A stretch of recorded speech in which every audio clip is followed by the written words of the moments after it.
Jimmy Akin's Mysterious World is brought to you by the Star Quest Production Network and is made possible by our many generous patrons. If you'd like to support the podcast, please visit sqpn.com/give. You're listening to episode 303 of Jimmy Akin's Mysterious World, where we look at mysteries from the twin perspectives of faith and reason. In this episode, we're talking about the book AA-1025, The Memoirs of an Anti-Apostle, and Communist Infiltration of the Catholic Church. I'm Dom Bettinelli, and joining me today is Jimmy Akin. Hey, Jimmy. Howdy, Dom. In 1972, a book with the title AA-1025, The Memoirs of an Anti-Apostle, appeared. The back of the current Tan Books edition states, in the 1960s, a French Catholic nurse, Marie Carré, attended an auto crash victim who was brought into her hospital in a city she purposely does not name. The man lingered there near death for a few hours and then died. He had no identification on him, but he had a briefcase in which there was a set of quasi-biographical notes. She kept these notes and read them, and because of their extraordinary content, decided to publish them. The result is this little book about a communist who purposely entered the Catholic priesthood, along with many, many others, with the intent to subvert and destroy the church from within. This little book, his strange yet fascinating and illuminating set of biographical notes, tells of his commission to enter the priesthood, his various experiences in the seminary, and the means and methods he used and promoted to help effect from within the auto-dissolution of the Catholic Church. So, who was this mysterious communist agent? Where did he come from? And what did he do to destroy the Catholic Church? That's what we'll be talking about on this episode of Jimmy Akin's Mysterious World. Jimmy, why did you want to talk about this story? Well, I've been aware of AA-1025 for a long time. I remember seeing it in paperback, little paperback copies of it from Tan Books, back in the 1990s when I converted to the Catholic faith. And over the years, I've had questions about it from different people, and I've had requests to cover it on Mysterious World and discuss the communist anti-Catholic conspiracy that it describes. So today, that's what we're going to be talking about. And how do you want to begin looking at this mystery? By starting right at the beginning of the book and telling the story. It begins with a prologue written by the nurse, which the back of the book says is Marie Carré. The prologue states, I am only a mere nurse who has nevertheless seen many persons die, and who continues to believe in the mercy of God, and who has experienced how the will of the invisible God reveals itself at the right moment. I am only a nurse, and I saw, in a country that I will not name, in a hospital that must remain anonymous, I saw a man die following an automobile accident, a man without a name, without a nationality. I mean, without identification papers. Nevertheless, he had in his briefcase documents I was forced to examine.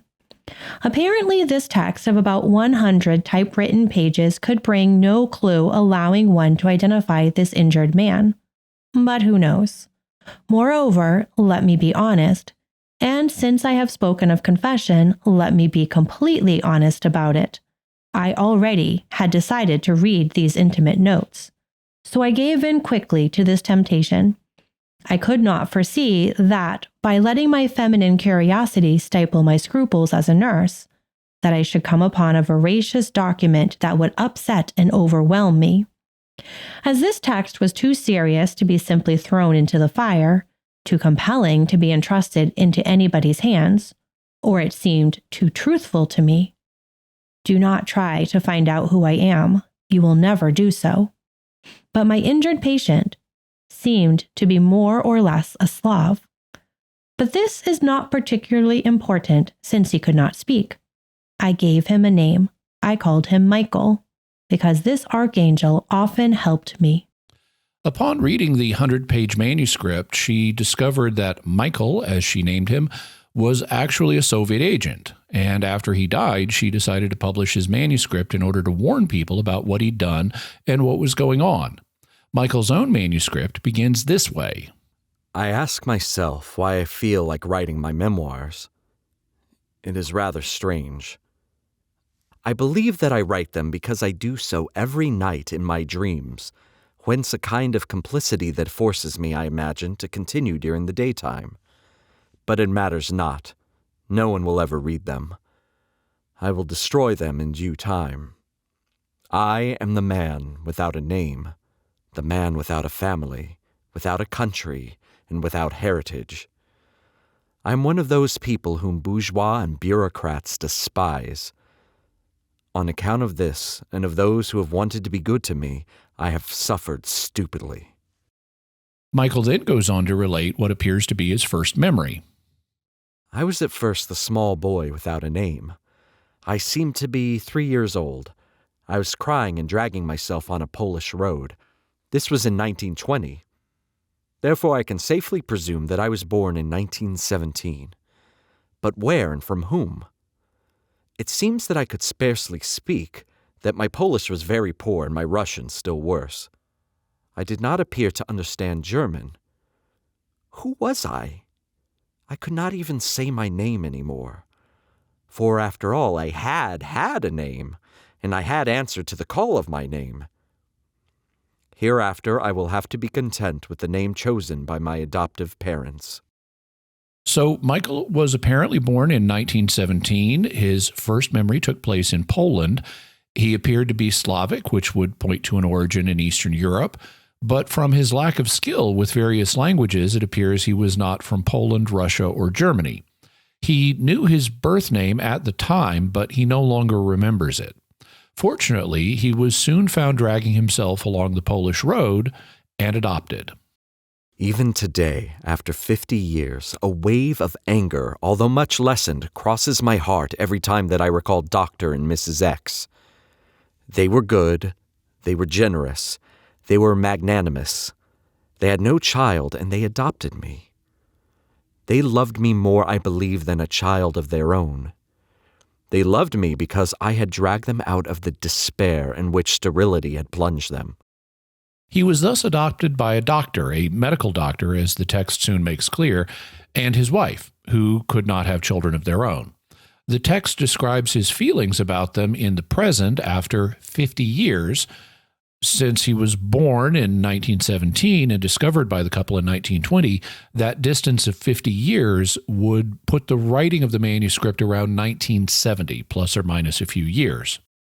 And his time with the doctor and his wife was very happy. He writes, I believe that they considered me as a gift from heaven, for they had such a strong piety that they referred to God all that happened to them. Of course they taught me as if it were a game to do likewise. Their virtue was so great that I never heard them speak ill about anyone. At the time they found me, crying alone on a road, they were still young, about 35 years of age. They were very good-looking, and I was quickly sensitive to the almost exaggerated love that united them. When they looked at each other, then kissed, a pleasant feeling plunged me into delight. They were my father and my mother, and I would say these possessive adjectives with a very juvenile ardor. My mother especially showed me such excess love that I should have become unbearable. I do not know why it was not so. So Michael says that his mother almost spoiled him, and he doesn't know why he didn't become unbearable. However, he may not have that much self-awareness on this issue. After reading the manuscript, I personally would say he did become unbearable. He's very egocentric, and I would not have sought out his company. Michael also, though, excelled in school, and he did so well that as a reward, they decided to take a family trip from Poland to Rome and Paris when he was 14. That would have been around 1931. But then something horrible happened that changed the course of his life forever. One night when my eyelids refused to obey me and to stay open, I imagined that my father must have some kind of medicine to keep sleep away.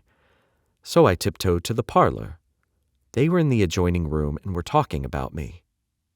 They were worried about my passport, saying that I was not their son. It was like a thunderbolt, do you know? At least that is what novelists say in like circumstances. But I say that it is still worse and that human language simply has no word to express such abomination.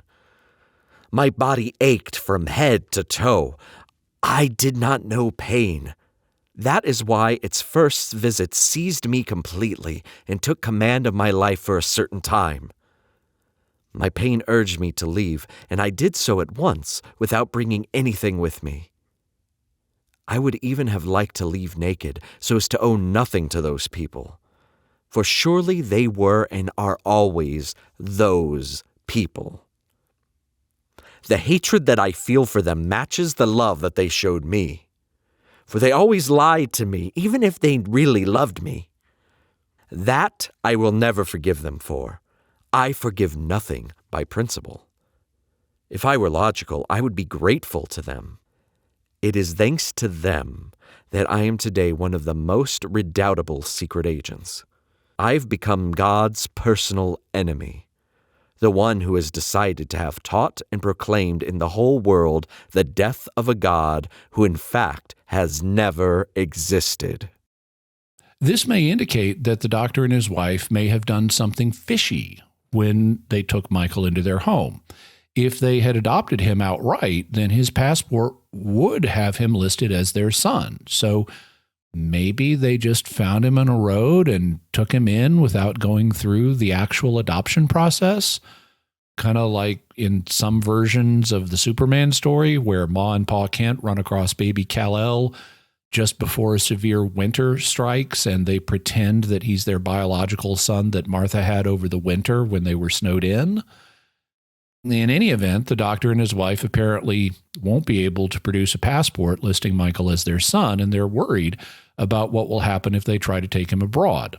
Michael overhears them discussing this, and it isn't clear to me whether Michael knew he wasn't their biological child. He does have that memory of being found around 11 years earlier at age 3, including not knowing the Polish language, which the doctor and his wife would have spoken, but he acts as if he's learning this for the first time, that he's just learned on the verge of this international trip that he's been adopted. He feels betrayed, and he instantly comes to intensely hate his parents despite all the love they've shown him. So he runs away, and he decides to travel east and go to Vladivostok in the Soviet Union, which is way over on the Pacific coast of Russia and is about 6,500 miles from Poland. So Michael wants to get really, really far away from his adoptive parents, as far as possible, while still remaining on the continent. He left without taking any provisions for this trip, and he even wished that he could have left his clothes behind so as to owe nothing to his adoptive parents, who were now just those people to him, meaning those hated people. It would be kind of hard for a 14-year-old boy with no supplies to make his way from Poland to Vladivostok. How far did he get? Not far. Within a few days, before he made it to the Russian border even, he was so exhausted and hungry that he fell asleep and was unconscious for more than 24 hours. When he came to, a woman was tending to him in her home. She fed him, and she knew that he was planning to travel to Russia because he had spoken of this in his sleep. She also knew his name, his adopted name, because there had been articles about him running away in the newspaper. In them, his parents begged for him to return, and they promised not to scold him. But Michael replied, I have no parents. The woman then said that she had relatives in Russia and offered to help him cross the border. Michael asked her to take a letter to a friend of his from a rich Russian family that he knew, and she did so. Michael remembered that his friend had an uncle in Leningrad that was a civil servant. He told his friend that he wanted to go to Russia and become someone great in the Communist Party, and he asked for money. The woman returned with a letter from his friend. It contained a letter of introduction to his uncle, and it contained, in his words, a nice bundle of money. So Michael was now off to Leningrad, today known as St. Petersburg, which was a more obtainable goal as it was only 725 miles away instead of 6,500. He made his way across the border, though he refuses to say how for what he calls reasons easily guessed, such as the fact it was an illegal crossing.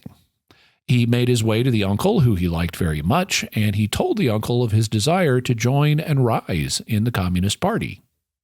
The uncle told me that I would have to study first of all the doctrine of the party and languages. All would depend on the quality of my studies. I answered that in everything I would always be first, and that I would soon know more than my professors. So as you can tell, Michael has something of an ego on him. I studied ferociously for 6 years. My two only joys were my trimestral visit to the uncle and my hatred for God, with the certainty of becoming the unquestioned chief of universal atheism.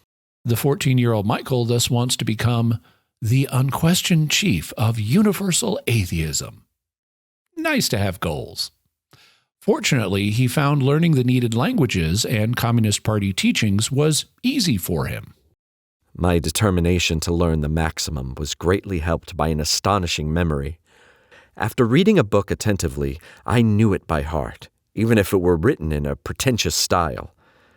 But I also had the faculty of retaining only what was worthwhile. My distinctly superior intelligence would retain only the valuable ideas, and I knew how to criticize even the greatest professors. At the end of the 6 years of study, which takes us up to 1937, he met with the uncle again. On that day, I noticed that he was really a high police officer, as I had always supposed him to be. He made me a tough proposal, capable, he thought, of upsetting me. He said to me, "I am now going to send you to practice a militant and international atheism. You will have to fight all religions, but principally the Catholic, which is better organized. To do so, you will enter a seminary and become a Roman Catholic priest." A moment of silence, during which I let joy pervade me while I kept an appearance of total indifference, was my only answer. The uncle was satisfied, and he did not hide it. With the same calm, he continued, "To be able to enter a seminary, you will have to return to Poland, reconcile yourself with your adoptive family, and present yourself to the bishop. I need you to be accepted by a true bishop of your native country, Poland. But we do not intend to have you pursue your religious studies in that country. No. You will be sent to a country across the Atlantic, but this is confidential. And you will simulate surprise when you receive that order. Yes, we are led to fear a European body ached for a fool who rules Germany." This being in 1937, Germany was ruled by Adolf Hitler. World War II would begin in 1939, just 2 years later, and the uncle and his associates were afraid that this would gum up their plans for Michael, so they wanted to get him out of Europe for his seminary studies. "Therefore, it seems wiser to have you study somewhere else, Canada, for example. We have another motive also. It is that European seminaries are much more strict than those of America. I know that you could endure 6 years of very strict seminary life without ever going out, but that is not the point. We need to have you learn what is going on in the world, and it is wise to be able to speak to the world in order to make it lose its faith. And it is to be understood without ever being suspected. It would be of no avail to send young men to seminaries if they got caught. No, you will remain a priest until death, and you will behave as a faithful and chaste priest." Part of Michael's assignment in seminary would be to figure out how to destroy, in the uncle's words, everything that he was taught, and to that end, he would keep the uncle informed of what he was learning. "You will write to me every week, very shortly, to mention all the slogans that you wish to spread in the world, with a brief explanation of the reasons that have prompted you to choose them. At the end of a certain time, more or less long, you will put into direct action with the network. That is, you will have 10 persons under your orders, and each of these 10 will also have 10 other persons under their orders. The 10 persons who will be directly under your orders will never know you. To reach you, they will have to pass through me. Thus, you will never be denounced. We already have in our service numerous priests in all countries where Catholicism is implanted, but you will never know one another. One is a bishop. maybe you will enter into contact with him. It will depend upon the rank that you reach. Michael would thus be in charge of 100 people, though he would never meet any of them. Through the uncle, slogans to attack religion would be distributed through the 100 people, and they would be placed in the popular press by writers who didn't even know that they were working for the Communist Party. But Michael had a question. I asked him how I could reach him if war broke out. He had foreseen everything. I would receive, in due time, a letter mailed from a free country and out of reach of hostilities. I would recognize such a letter to be valid because it would contain my secret appellation, that is AA-1025. AA meant anti-apostle. I was therefore led to think that the number 1025 was my service number. To my great surprise, I had guessed right. Therefore, I cried out, 1,024 priests or seminarians have entered this career before me. That is correct, he answered coldly. I was not discouraged, but hurt and furious. I would have willingly strangled those 1,024 men. I only said, "Do you really need that many?" The uncle only smiled. It was useless to hope that I could conceal my thoughts. So I added pitifully, "One must believe that they did not accomplish much good work if you continue to recruit more of them." But he would not satisfy my curiosity. I wished at least to learn if I could come into contact with some of them, but the uncle assured me that I would never know even one of them. So Michael would be anti-apostle number 1025 among the more than 1,000 men infiltrated into the Catholic Church. But he would never meet any of them. Michael comments, I felt an impatient desire to leave Europe, because the welfare of humanity would have been endangered by my death, or even only by the degradation brought about by an extended military service. Michael is so important to the future of humanity that if he got drafted into the war, much less killed in one, that the welfare of humanity itself would be endangered. But before he even engaged in his seminary studies, he came up with an idea for how to fight religion. He told the uncle, You must drive into the head of men, and particularly into the head of churchmen, to search for, at any price, a universal religion into which all churches would be melded together. So that this idea could take form and life, we must inculcate in pious people, especially Roman Catholics, a feeling of guilt concerning the unique truth in which they pretend to live. My idea was launched by non-Catholics, and the Catholic Church has always closed its doors to such a program. It is precisely why I wanted to study the way to make it change its mind. I know that this will not be easy, that we will have to work hard at it during 20 or even 50 years. But how we should succeed in the end. By what means, the uncle asked. By numerous and subtle means. So to destroy religion, Michael says that they should create a universal religion by merging all churches together. This will take 20 to 50 years, but he assures the uncle that by numerous and subtle means, none of which he specified for the uncle, they will eventually succeed.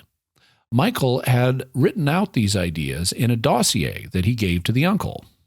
The uncle started at once to read it, something I never dared to hope. This proved to me that he was laying great hopes in me. How he had reason to do so, the dear old man. So the uncle had reason to lay great hopes in Michael, and this was a key moment. As Michael says, Was it not important, before all else, that I should then and there jump over many ranks and go ahead of the largest number possible of the 1,024 predecessors of mine? Who could not surely be so worthy as I was? The uncle told him to come back 8 days later for an answer. And when he did, there was a high-ranking communist official there, a chief. The chief told him, From now on, you are on the list of our active secret agents. You will give orders every week. I rely on your zeal. I readily admit that it will take a long time to destroy all religions from within. Nevertheless, it is necessary that the orders which you will give find an echo, notably among writers, journalists, and even theologians. It is to be understood that we have a team who watches the religious writings of the whole world and gives its advice on the usefulness of directives given by such or such an agent. Therefore, do your best to please. I have high hopes, because it seems to me that you have already understood it all by yourself. Michael didn't really like the chief. He found him an unpleasant person, but he was gratified by what the man said. I congratulated myself that this personage was so unpleasant, because I was cured in advance of all timidity toward the great of this world. And I always came to the same conclusion, that all in all, I was the greatest. Michael thus went back to Poland, arriving back at his adoptive parents' house when he was 21 years old, so this would be about 1938. He arrived home an hour before his father would return from work so that he could work on his pious Catholic mother first, who Michael says would have been about 53 years old at this time. But Michael says, She had aged very much and had no makeup on her face. She seemed ill. She began to tremble, then started to cry. And Michael had some rather discriminatory attitudes towards women. Women are really where they belong when they are in harems, where men visit them only in case of absolute necessity. So, discrimination much? He apologized for not communicating with her in 6 years and immediately started telling her about his desire to become a priest. He said that he had received a private revelation of St. Anthony of Padua with the little child Jesus in his arms, something he thought his mother would believe even though his father would not. He figured that playing his parents off each other would somehow strengthen his position. The next day, he asked to see the bishop about his vocation. The bishop requested that I present myself to the pastor of my parish and also to a religious noted for having the gift of mind reading.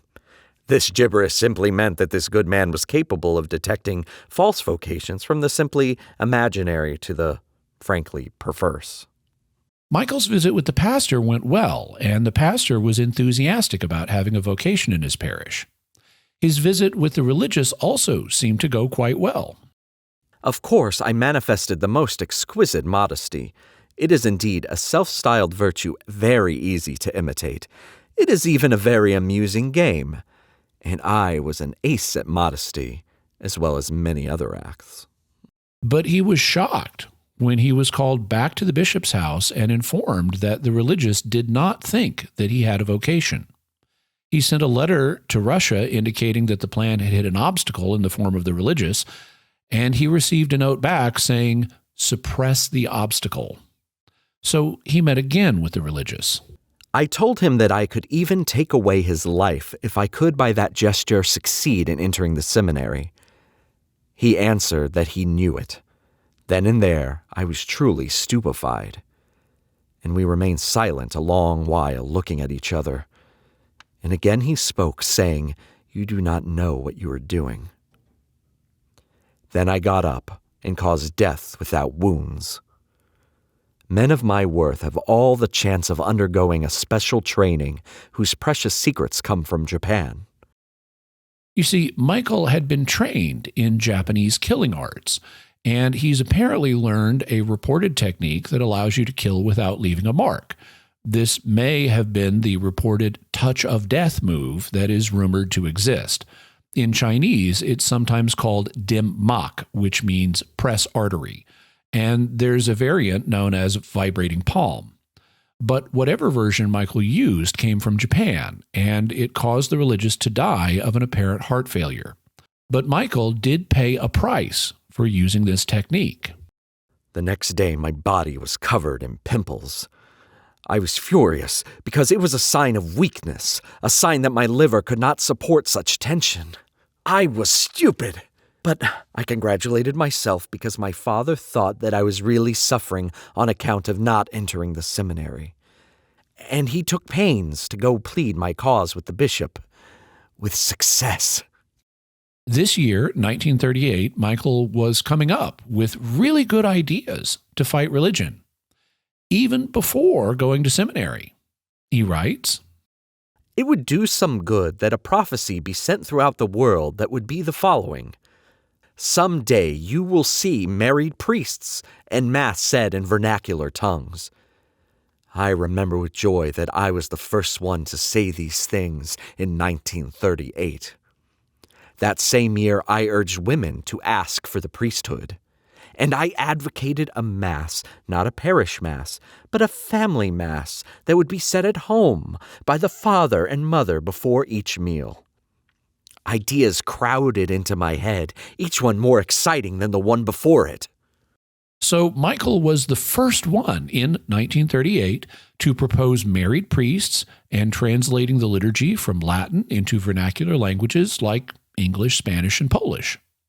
Michael then got ready to go to seminary and start studying for the priesthood, but he didn't end up going overseas for seminary. Instead, he ended up going to Rome. In Rome, I had very interesting conversations with a professor who would be mine when I would have received the priesthood. He was a member of our network. He was very optimistic. He had specialized in Holy Scripture and was working at a new translation of the Bible in English. The most astounding thing was that he had chosen a Lutheran pastor as his only collaborator. The said pastor, besides, was no longer in agreement with his own church, which seemed old-fashioned to him. The professor also taught me a reasonable way to say Mass, since in 6 years I would be obliged to say it. While waiting for a profound modification of the whole ceremony, he never pronounced the words of the consecration. But so as not to be suspected, he pronounced words almost similar, at least according to the ending of the words in Latin. He advised me to do the same. All that made the ceremony look like a sacrifice should, little by little, be suppressed. The whole ceremony should represent only a common meal, as among Protestants. He even assured me that it should never have been otherwise. He also worked at the elaboration of a new ordinary of the Mass and advised me also to do the same, because it appeared to him to be altogether desirable to present to people a large number of diversified Masses. Now that he was embarked on his seminary studies, Michael made a real impression. Everyone wished to show sympathy to the courageous young Polish man. The glory of God was more worthy to me than of my country, they would say. What holiness! With modesty, I let them speak. I had promised myself to be the first in everything, and it was so. My knowledge of living languages was really prodigious. This is, after all, common to Orientals. I worked with stubbornness on Latin and Greek. But things were going a little too smoothly for Michael, so he decided to mix things up. Specifically, he decided to make a full confession to a priest that he refers to as Blue Eyes, presumably not Frank Sinatra. I wanted to find out how he would act to keep the secret of confession and, at the same time, to make use of it to have me dismissed. I did not think that it could be dangerous for me because I could always deny everything. Moreover, I was the first in all things, and therefore in very good standing. I was visibly the most intelligent of the whole crowd. So I begged Blue Eyes to hear my confession. And I related everything to him, at least the essentials. That I was a communist, attached to the Secret Service section of militant atheism. That I had murdered a Polish religious who pretended that I had no vocation to the priesthood. I was obliged to explain clearly to him that I neither believed in God nor in the devil. Such a confession was probably something new to him. I almost pitied him. Yet Blue Eyes did not turn Michael in. But Michael was still bored, so he decided to mix things up even more. I therefore confessed myself successfully to all the professors. Then I amused myself, imagining them turning this horrible secret in their minds. But I could never understand how they could bear the burden of my presence among them and of the vision of all the wrong that I could do. Nevertheless, on some days I was delightfully worried. I needed this stimulant. I imagined that they would find some way to prevent me from receiving holy orders. Then I redoubled my zeal. My sermons were models, little masterpieces. However, Michael still continued to be unhappy much of the time, and by 1940, with World War II in its second year in Europe, he found himself thinking this way. At the end of 2 years of seminary life, I was seriously asking myself if I could keep up with it. The will that exercises itself alone is not always sufficient, and I was very young to feed myself only on my hatred. Nevertheless, I saw this hatred increase, and at first reserved for God, it now extended to all of my surroundings. If only they could have guessed what degree I hated them all. Even today, I admire myself able to tolerate them. And at this point, Michael was presented with a new temptation. While at a grand reception, he spied a young woman that he refers to as Ravenhair. This was, of course, because she had black hair, which was quite long. She was a Catholic woman from France, and it's important to note that at this reception, Michael was not dressed as a seminarian, so Ravenhair had no idea that he was studying for the priesthood. Instead, she just thought he was this rich Polish dude. But Michael was instantly smitten with her and fell head over heels in love.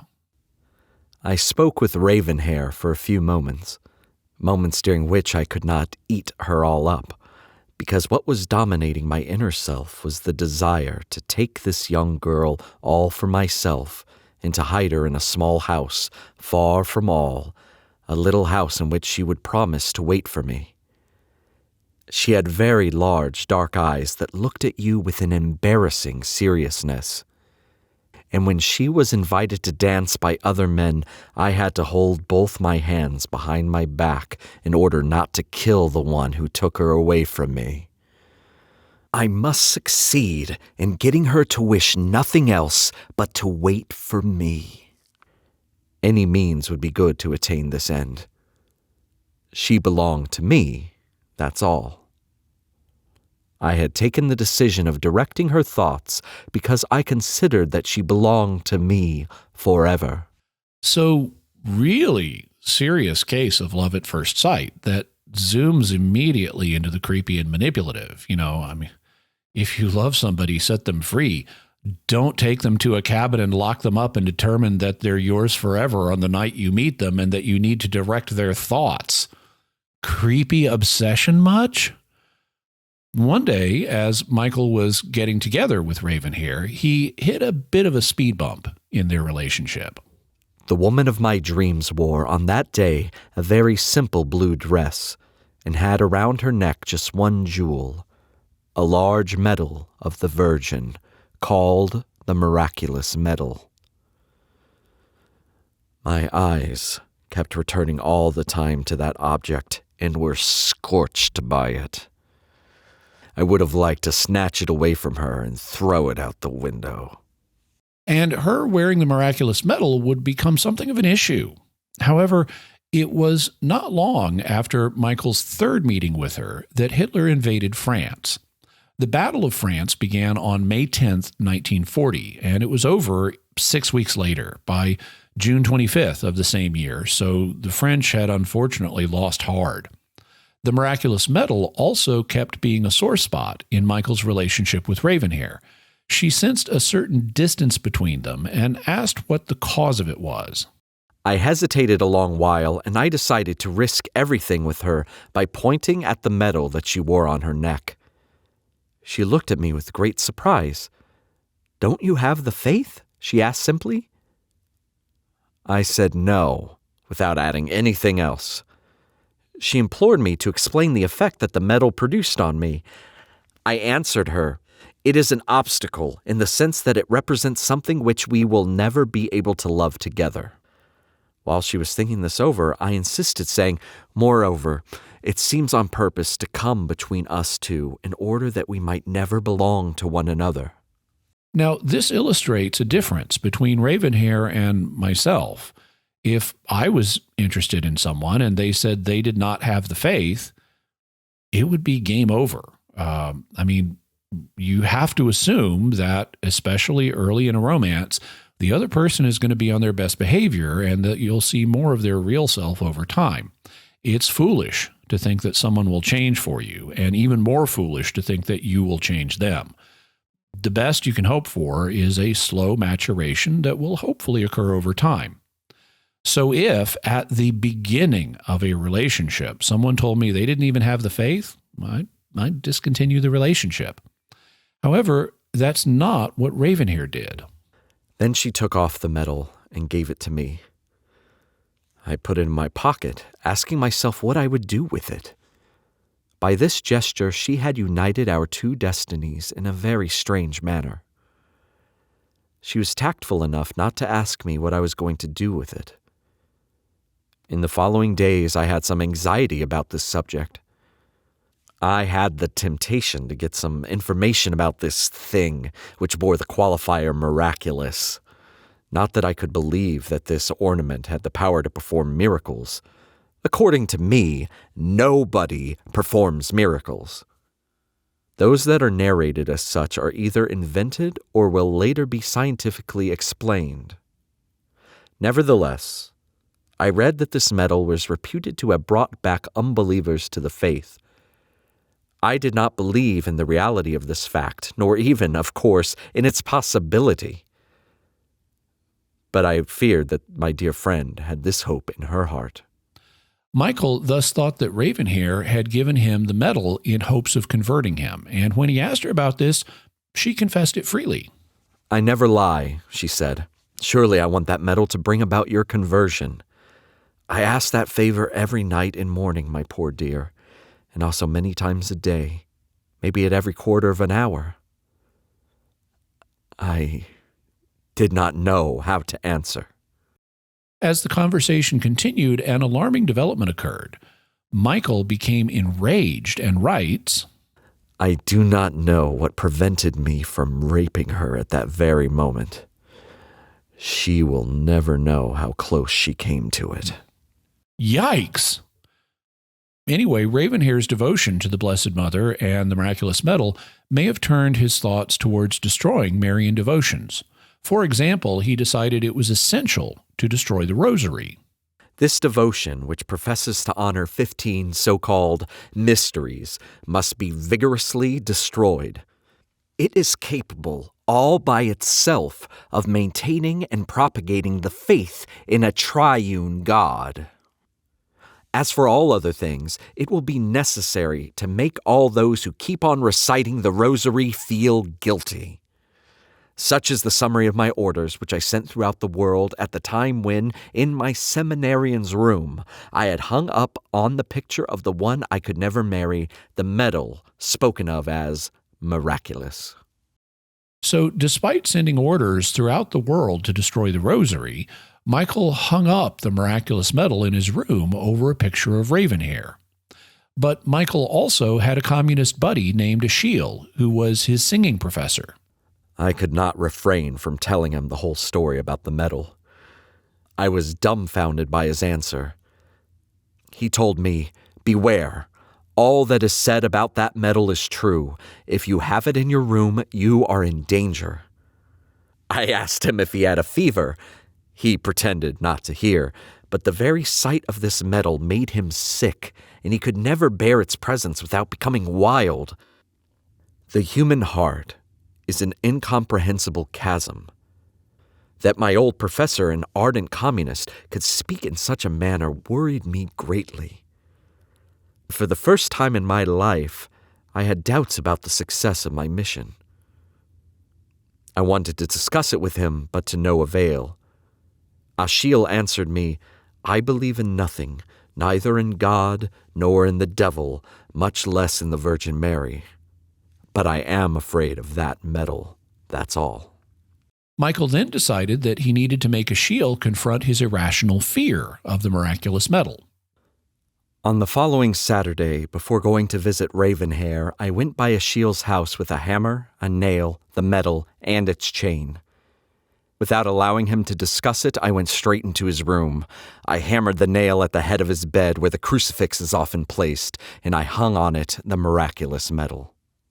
At this point, something startling occurred. His communist buddy, Professor Aschiel, suddenly moved away, despite the fact that he had an established position in Rome, and apparently without any orders from the Soviet Union, he suddenly up and moved, apparently because of his fear of the miraculous medal, and Michael never learned what happened to him. We now move up to 1941, Michael's third year of seminary, and he and Ravenhair were going through a bit of a rough patch. He'd revealed to her that he had no faith, and she continued to be interested in him anyway and was praying for his conversion.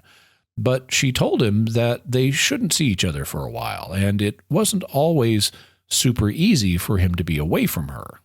I was strongly tempted to see Ravenhair again. I cared too much. This was not fitting for a militant communist, still less for a future Grand Chief of the party. I had already gone through 3 years of seminary life, only 3 more remained. After that, everyone agreed that I would be sent to Rome to undertake higher studies. Then I think I would myself become a professor, probably a professor in a seminary. In the same period, 1941, Michael was still working on his anti-religion projects. He had written a model for a future catechism that he imagined would suit the circumstances around the year 2000. He wanted to stress the priority of following one's own conscience over following church teachings. He wanted to have less formal language in prayers and translations. He wanted to have baptism conferred only on adults and not children. He wanted the sacrament of penance replaced by communal penance services at Easter and Christmas. He wanted to change the name of extreme unction to the sacrament of the sick. And he wanted the doctrine of the Trinity denounced as offensive to Jews and Muslims. So he had lots of good ideas. I see all that an intelligent man would derive from this. Truly, I do not know whence comes all that I invent, but I am a man of genius. I feel genius coming out through all the pores of my skin. But not everyone did, including Ravenhair. During all these long weeks, Ravenhair did not invite me to return to her shop. I was fuming with rage when one day I met the girl whom I considered mine in the corridors of the university. She had decided to follow courses in ancient art. She stopped to tell me that she was preparing an answer to my plan for a new catechism, hoping to be able to discuss it with me quietly. To discuss. I was not in the habit of meeting the least obstacle to the ways in which I launched my ideas. But I answered her that the pleasure of meeting her was so strong in me that I could not refuse her desire to talk. Nevertheless, I promised myself to let her know that a woman who is really in love, even without noticing it, should adopt all the opinions of the man that her heart has chosen. Well, Ravenhair didn't adopt all his opinions, and the book's next to last chapter is devoted to a letter that she wrote him that began this way. Darling, thank you for the confidence which you have shown me and which incites me to open my heart completely to you. What does this heart say? That it loves you, and you know it. You know it only too well. It seems to me that your heart desires to have me share all your ideas, but I do not have this pretension. I only want to cry out to you, beware, there lies a death trap. During the course of the letter, she says this. My poor darling, you are too intelligent. Moreover, you received a shock in your childhood. I do not ask you what kind. Have you not reached the age of looking upon the past with a serene soul? It seems to me that unconsciously you are seeking revenge. Is this a noble attitude? You were a very pious boy until you reached 14 years of age, you told me. So that all my letter is asking you is to think. You know that. And the letter concludes, Darling, I would prefer that you never loved me on this earth, rather than to know that you are, for all eternity, in that place where tears never dry. for I love you. Then, in the last chapter, Michael explains how he responded to her letter. I answered Ravenhair's letter by an increase in anti-apostolic zeal. At that time, when we were nearing the end of this stupid war, I prepared a large number of attacks, for which I expected complete victory and a maximum of 30 years. I was musing about the year 1974 when I thought that I could celebrate the birth of a universal church without God. My hatred for the supernatural not only gave me genius, but also unbelievable strength from my double work. For let us not forget, I was studying theology, and it was very important that I should get good grades. In fact, I was the best at everything. But as he was in the midst of these activities, he got a message from Ravenhair. She wanted to see him. On a Saturday, when the sun was shining very brightly, I charged at top speed into the shop where Ravenhair was waiting for me. Who will ever be able to understand the meaning of those ordinary words, Ravenhair is waiting for me? Ravenhair was so completely mine that I would have liked to cut her hair so that no one else could see it. Cut it? What a criminal idea came into my mind. She was all sweetness and love when she told me that she had a request to make. I almost trembled. But all that she wanted was simply to draw my hands, which are, they say, admirable. Truly, women have some absurd, though charming, ideas. You see, Ravenhair was an artist, and she had previously painted Michael's portrait, but now she wanted to sketch his admirable hands. After she did so, they arranged to meet again the next Saturday, but afterwards Michael realized he'd made a mistake. He was scheduled to go on a retreat the next Saturday and receive ordination a few days after that.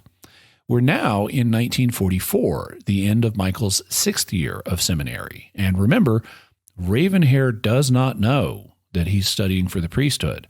She just thinks he's some rich Polish atheist dude who writes catechisms in his free time. So he wrote Ravenhair a letter and made up an excuse. But when he entered the chapel, it isn't clear whether for his retreat or his ordination, he saw something that surprised him. I saw young men lifting a fainted girl. Her mantilla had fallen, and her long black hair was disarranged and was dragging on the floor of the chapel. When I lifted my eyes to turn them away from this scene, I met the keen look of the professor who had acted as my mailbox for contacting members of the communist spy network. What was he doing there? Was he the one who had brought Ravenhair? During the short exchange of looks, I thought that I read in this man the expression of a cruel triumph. So one of Michael's colleagues brought Ravenhair to the service, revealing to her that Michael was about to be ordained priest and causing her to faint. During the following days, I prepared my trip to the USA, where I wanted to visit the most important Protestant sects in order to find out how to control them. Until then, forcibly, I had been obliged to neglect too much the important factor of faith so solidly anchored in the Protestant world. It was imperative that I should know well this aspect of the problem before going on to continue my studies in Rome. Just before my departure, the student came running to tell me the news which would make me suffer the most. The entrance of Ravenhair into a Carmelite monastery. She was there for my sake. Never any more would she have the least lover's joy. For my sake. So even though she had viewed Michael as a rich Polish atheist dude who wrote heretical catechisms in his free time, Ravenhair loved him so much that she decided to enter a Carmelite monastery in order to offer her life as a perpetual sacrifice for his conversion. Michael responded by making plans to destroy monasteries of nuns, causing them to stop dressing in habits and become ineffective in supporting and spreading the faith. Michael's work went on for some years, and he wasn't particularly happy much of the time. My work was functioning at a rather monotonous pace when rumors concerning the possible opening of a universal council came to stimulate my zeal. So this takes us up to about the summer of 1958, when Pope John XXIII announced plans for an upcoming council. I learned that some schemas were being prepared by order of the Pope. I convinced my superiors that maybe a definitive role could be played. I was then appointed to the highest post. So Michael was then appointed to some super high post, though he doesn't say what it was. Everything depended on me, and my funds were practically unlimited. I financed leftist reviews and also a large number of journalists who performed excellent work afterwards. All my hopes laid principally on alternate schemas which I had suggested through much advanced and audacious theologians. I think that ambition guided them. It is the most powerful of driving forces. I succeeded in obtaining copies of all the official schemas, I mean those commanded by the Pope. They were, for me, catastrophic, absolutely calamitous, and I weigh my words. Suppose that these schemas were edited and widely circulated, and all my work would be set back to zero, or almost. What Michael's referring to here is that prior to the council, Pope John had a bunch of drafts, or preparatory schema, as they were called, written for documents that the council could issue. And there were a ton of them, drafts of like 70 documents in all. They were prepared by commissions that were headed by the corresponding dicasteries at the Vatican, and the commissions that prepared them were quite conservative. For example, the preparatory commission with the responsibility for drafting theological documents was headed by Cardinal Alfredo Ottaviani, who was the prefect of the Holy Office, today called the Dicastery for the Doctrine of the Faith, and he was a very conservative dude. So it's understandable that Michael would be alarmed at the idea of the Council Fathers lightly modifying and then approving these highly conservative draft documents. He thus began to prepare alternative drafts. Finally, thanks to my zeal, and especially to the money which I spent as if it were inexhaustible, the modernist schemas, very timidly modernist, I must confess, were brought in secretly to the council and presented with audacity to replace the official ones, about which they complained for not having been worked out in full liberty, the holy liberty of the children of God, as they say. This sleight of hand trick filled the whole assembly with such stupefaction that they have not yet gotten over it and will never be able to, which proves that audacity always pays.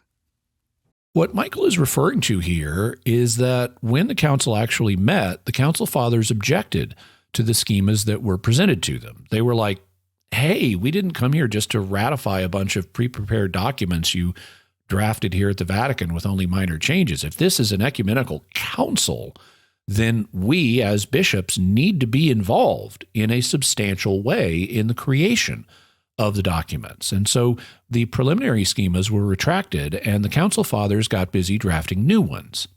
Michael continues, Nevertheless, I am not satisfied. No, this council was not what I was hoping for. We will have to wait for Vatican III. There we will gain a complete victory. As for Vatican II, I do not know what happened. It seemed as if an invisible devil would stop all of our efforts of modernization, just at the moment they would have become efficacious. Strange and maddening. So, yeah, Vatican II was not the modernist triumph that some wanted it to be. Fortunately, things were looking up for Michael in the years after the council. Happily, since then we have found the astuteness which consists in hiding behind the spirit of the council to launch all kinds of thrilling innovations. This expression, spirit of the council, has become for me a master trump. As for me, it is like playing a game of cards. I cut and overcut, or I play the master trump, which enables me to pick up the last little hearts, the small non-silvery clubs, and the disarmed little spades. But it will only be at Vatican III that I will be able to present myself with hammer and nails, not to nail God on his cross, but rather to nail him in his coffin. And that's the note on which the manuscript ends. Michael was disappointed with Vatican II. It didn't deliver nearly what he wanted, but he was hopeful that a Vatican III would finally create his religion-undermining communist utopia. However, he would not live to see it, for as the prologue of the book revealed, he apparently died following a car accident before 1972. Now, we need to ask the question, how much of this is actually true? And before we answer the question, we'd like to take a moment to thank our patrons who make this show possible, including Mary S., Mary H., Rachel H., Joseph G., and Chris D. Their generous donations at sqpn.com/give make it possible for us to continue Jimmy Akin's Mysterious World and all the shows at StarQuest. And you can join them by visiting sqpn.com/give. Jimmy Akin's Mysterious World is also brought to you by DeliverContacts.com, offering top brand contact lenses at always low prices with free delivery. Visit DeliverContacts.com. And by Tim Shevlin's Personal Fitness Training for Catholics, providing spiritual and physical wellness programs and daily accountability check-ins. Strengthen yourself to help further God's kingdom. Work out for the right reason with the right mindset. Learn more by visiting fitcatholics.com. So, Jimmy, what theories are there about the book AA-1025, Memoirs of an Anti-Apostle? Well, one prominent theory is that it's absolutely true. There really was a communist infiltrator corresponding to Michael. He really was responsible for all the problems in the church that he claims credit for. He really did write his memoirs, and he really did die following a car accident. A step down from that theory is one that says, okay, maybe Michael wasn't real, but something like this must have happened. Communist infiltrators were responsible for the described problems in the church. And then there's the theory that basically none of this is true, that the whole story is basically bunk, although that's not the same thing as saying that there was no communist infiltration. Before we get to the reason perspective, what can we say about AA-1025 from the faith perspective? Well, let's see. Communism, bad. Infiltrating the priesthood under false pretenses, bad. Trying to undermine the faith, bad. Plenty of badness here to go around on the assumption that the story is true. On the other hand, if the story isn't true, then peddling false stories is true, bad. Feeding unnecessary paranoia on the part of the faithful, bad. So there's some badness on this side of the equation too. Further, whether the story is true or not, there's one more aspect of badness that applies to both scenarios. The list of things that Michael takes credit for proposing in the book just isn't all that bad. Not the stuff that actually happened. I mean, take, for example, translating the liturgy into vernacular languages like English and Polish and stuff. Now, I'm a big fan of Latin. I've studied Latin. I attend a mass that has Gregorian chant in Latin, and I sing the regular Gregorian chant parts in Latin. I recognize that there are some advantages to having a mass in a common language like Latin, particularly in mixed language congregations. And I support the saying of the Latin liturgy, both in its traditional pre-Vatican II form and in its current form. But there's nothing magic about Latin. It's not that the liturgy has to be celebrated in Latin. It wasn't celebrated in Latin in the beginning, but in Aramaic and then in Greek. And even in Rome, it wasn't originally celebrated in Latin, but in Greek. And languages like Aramaic and Greek, among others, continue to be used in various rites within the church. There are also advantages to saying Mass in the vernacular so that people who aren't fluent in Latin can understand it and be more mentally engaged with it. What language you celebrate the liturgy in and how much of it you use which languages for, thus has trade-offs, and different proposals are reasonably possible. So we shouldn't portray vernacular languages as intrinsic horrors. They're just not. Then let's switch to the reason perspective. What can we say about AA-1025 from this point of view? Well, let's start with the proposal that the story is 100% true and see what we can say in favor of it. The publisher, Tan Books, has an introductory note in which they offer arguments for this view. They essentially make 5 arguments, so we'll cover them one by one and then consider them. The first argument is this. According to the original French publisher at Edition San Rafael, the story as she tells it is essentially true and the way it happened. However, she did apparently do some slight editing of the text to make it more readable. So the first argument is that the original publisher says the story is true. The second argument is, nonetheless, there is obviously a strong difference in style between Mary Carré's prologue and her interjected editorial comment on pages 79 to 83, on the one hand, and the text itself on the other, which is strong indication that the story was written by someone else. the second argument is that there is a strong difference of style between the portions of the book that Marie Carré wrote and those attributed to Michael, so that more than one person wrote this. The third argument is, also, there is evidence of authenticity in the memoirs themselves, which discuss a matter that did not take place until approximately 1980 to 1983, namely, the adulation given to Martin Luther in various quarters in the church. This especially leading up to the 500th centennial of his birth in 1983. It is not reasonable to imagine that a nurse, or anyone else for that matter, could have predicted in 1971 or 1972 that various people in the Catholic Church would, within 10 years, be extolling Martin Luther as some sort of religious hero. the third argument is that nobody in 1971 or 1972 could have predicted Catholics extolling Luther as a sort of religious hero within a decade. The fourth argument is, even if this book were pure fabrication from beginning to end, nonetheless, what it claims to prognosticate has actually come true, unerringly so.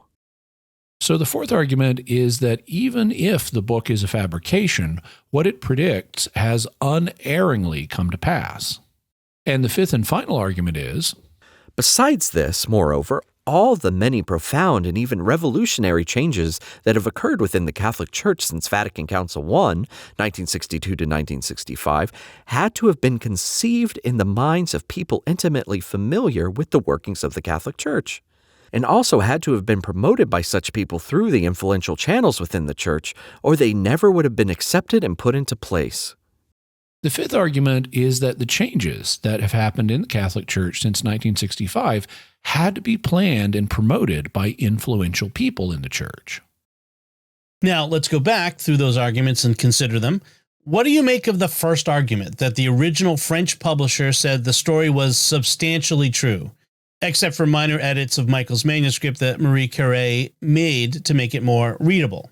I don't care about the minor edits that she made. Manuscripts do need to be edited before they're published, so I expect things like that to happen in popularly published books. This isn't a trial document where making edits would be evidence tampering, or an academic text where edits would not be expected. I just don't think minor edits are a big deal, and I wouldn't criticize the story on that basis. The real issue is whether the French publisher claims that the story is true. There's actually an issue connected with this that we'll come back to. However, an additional question is exactly what did the French publisher say?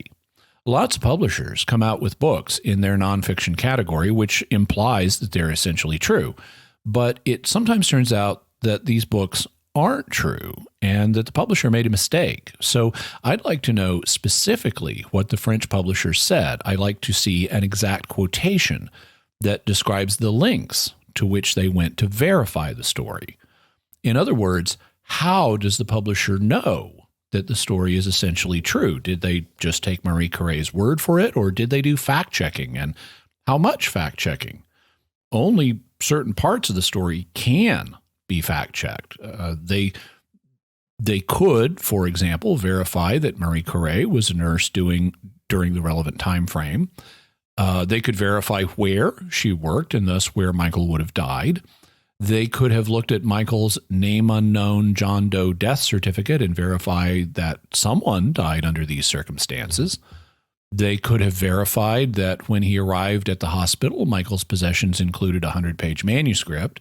And they could have verified that Marie Carré now had that manuscript, which they could have examined the original of, without Carré's minor editorial changes. Yet we are given no indication that any such checking was done. For all we know, the publisher just took Carré's word. But then there are the parts of the story that can't be verified. Suppose that everything we just mentioned checked out. Carre was a nurse in the right time period. She was at the hospital for the death of a John Doe following an auto accident, who did have a 100-page manuscript, and it's the one she based her book manuscript on. Let's grant all of that. Even so, how do we know that the manuscript is true? Michael's true name is nowhere in the manuscript, neither is his adoptive name. And he didn't have any identification papers on him. So how do we know he was a Catholic priest of Polish origin? Much less, how do we know he did all the things the manuscript describes? Maybe he was an aspiring author who had what he thought was a good idea for a Catholic spy story. And then he wrote the manuscript intending it to be published as a work of fiction, but got into a car crash.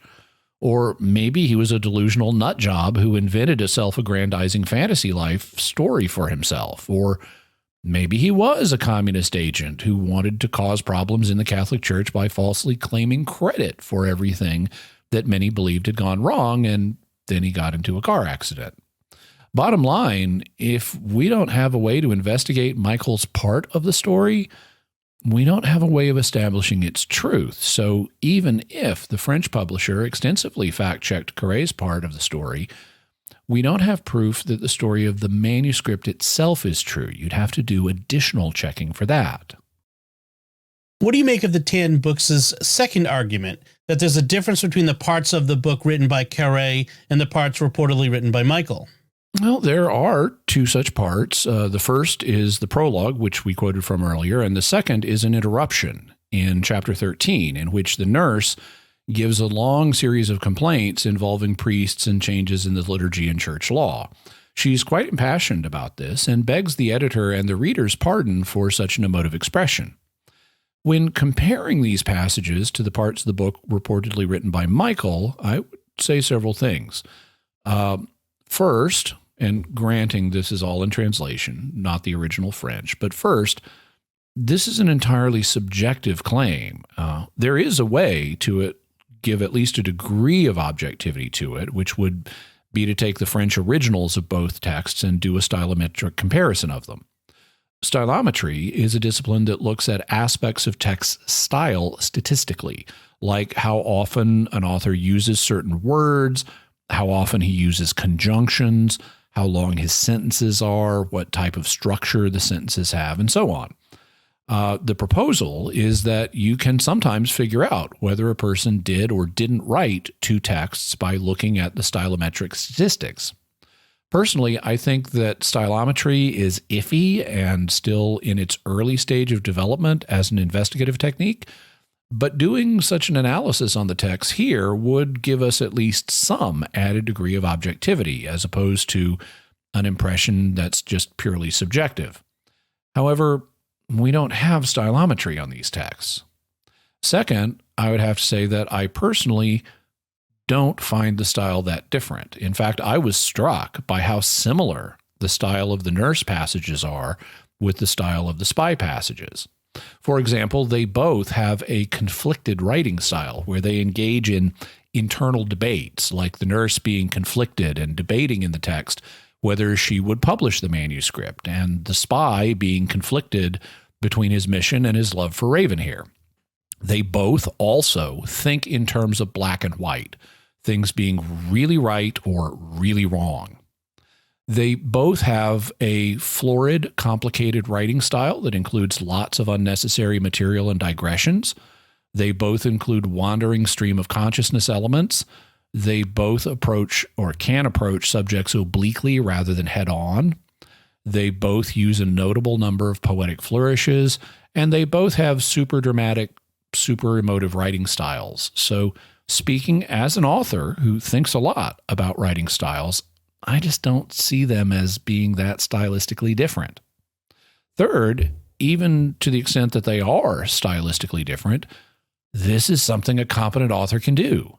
Competent authors can vary their writing style to suit different characters. In fact, it's regarded as a sign of bad writing if an author doesn't make their characters sound different from each other. If they all talk exactly the same, it's regarded as the mark of an inexperienced or unskilled author. So I don't think the second argument from TAN publishers has significant force. What about the third argument, that nobody in 1971 or 1972 could have predicted Catholics extolling Luther as a sort of religious hero within a decade? Oh, this one makes me want to ask, where were you in 72? By that point, as the book notes, the whole Spirit of Vatican II thing was on the lips of progressive theologians, and there was a push to warm relationships with Lutherans, and the progressives were already saying positive things, including some very positive things about Luther in hopes of reconciliation. And you didn't have to be a super progressive. There was at the time a serious proposal to attempt reunification with Lutherans on the basis of a Catholic reading of the Lutheran Augsburg Confession. This was seriously entertained by theologians, including Joseph Ratzinger, later Pope Benedict XVI. And while he ultimately decided that the proposal was too starry-eyed, even someone like him was giving it serious thought. In all the reconciliation mania and new ecumenism joy that was in the air at the time, the idea that some Catholics would portray Luther in a extra positive light in the run-up to the 500th anniversary of his birth was not unpredictable. It was easily predictable. What about the fourth argument, that even if the book is a complete fabrication, what it predicts has unerringly come to pass? This argument is better handled in conjunction with the second hypothesis that we need to consider, which is that something like this must have happened even if the story in the book is false. So we'll consider this argument later.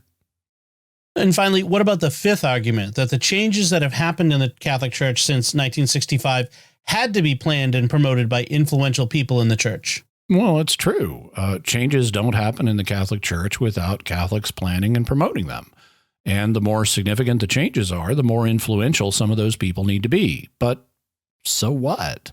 That doesn't prove that any of the relevant people were communist spies or American spies or Freemasonic spies or Nazi spies or any kind of spies. That influential Catholics promoted further changes in the Church after Vatican II is hardly a newsflash, and it doesn't prove that they were the result of a communist plot, much less that they were the result of a single spy like Michael, who was supposed to be orchestrating them. I thus think that the arguments for the truth of the story proposed by 10 books are exceptionally weak. Then let's look at the other side of the argument. Do you see reasons to doubt the authenticity of the story? Yes, and lots of them. Many, though not all of these, have to do with implausibilities connected with the story. Now, the way I wrote this episode, Dom, you would have had a lot of reading to do up to this point in the episode, and I was going to say now it's my turn to be long-winded, but you ducked out and got Rob Mady to do the reading for this episode. And I'm still stuck, so here we go. We'll start with the creation of the manuscript of the memoirs themselves. First, Michael describes himself as a redoubtable secret agent, meaning a formidable and thus very competent one. Well, competent secret agents do not write memoirs while they are in the field. I mean, maybe after they retire, but not in the field, because people might discover the memoirs when they're not expecting this to happen, and that would cause them to be exposed as a spy, which is allegedly exactly what happened in this case. So this is why you don't write memoirs in the field. Now, let's move on to Michael's early life. Second, it is implausible that Michael's first memory would be of walking along a road at 3 years of age. We all have childhood amnesia that sets in when we're between 5 and 7 years old, so that we don't remember things from very early childhood. We may have flashes of memory from before that time. In fact, I have flashes of memory from before age 5. But they're extremely brief and lack detail. What's especially problematic about Michael's first memory is that he remembers his proficiency in 3 different languages. He says he barely spoke Polish, his Russian was worse, and he didn't appear to understand German. It is very unlikely, following the onset of childhood amnesia, that as an adult, he would have this kind of detailed memory about his language proficiency at age 3.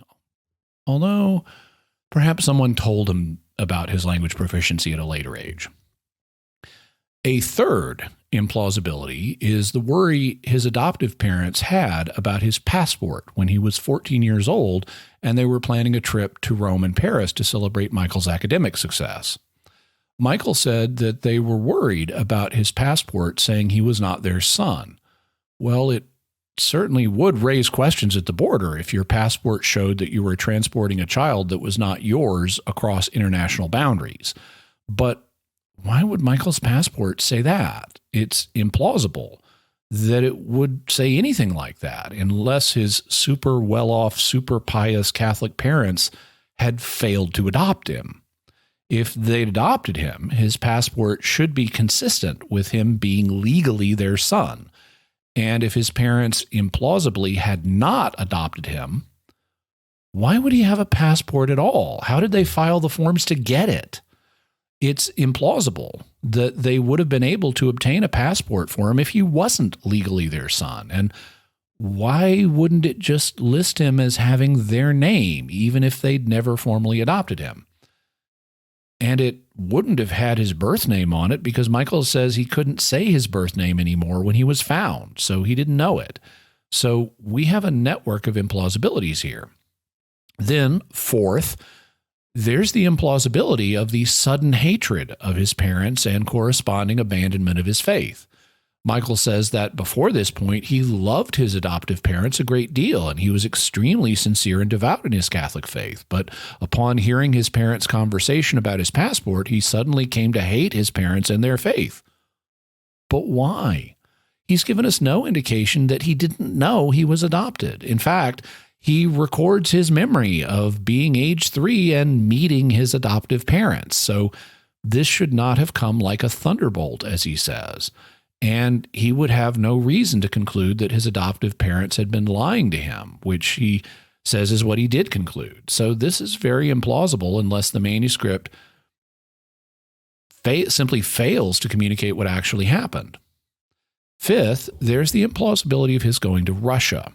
Even granting that he made a sudden decision to run away from home, why would he suddenly decide to go to Russia? And even if he had, it's implausible that he would have found the woman who was willing to break the law to help him get there. And it's implausible that anyone, especially a 14-year-old boy, could have gotten to Russia in this time period for reasons we'll cover.